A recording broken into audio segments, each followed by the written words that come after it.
A puzzle still unsolved. It all began when a vehicle rolled and crashed into this guardrail shortly after midnight Sunday morning at the intersection of 2812 and Seminary Road.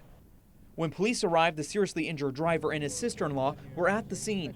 The woman telling police her husband took the baby and headed to their home about a mile away. Hidalgo County Sheriff Lupe Trevino is working to piece it all together. The mother says the baby was crying and moving when I gave him to my husband. The mother also admitted all three adults had been heavily drinking.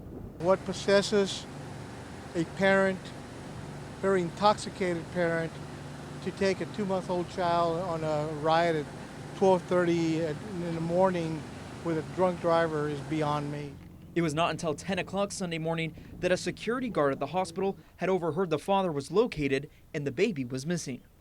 All Sunday, crews from agencies across the area aided in the search of the missing child. Unsatisfied with Sunday's search, the sheriff ordered the search to begin anew Monday morning. It was not fully coordinated the way I think it should have been.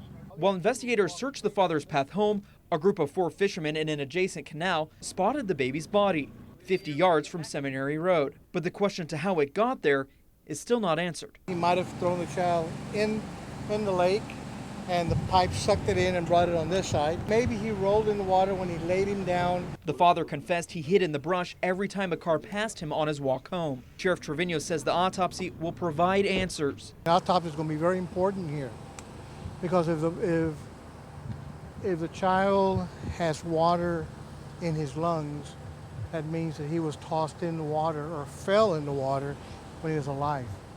If there's no water in the lungs, that means he had already expired by the time he ended up in the water. And those answers will determine the charges. If the child was alive, he did place that child in danger if he was alive when he had him.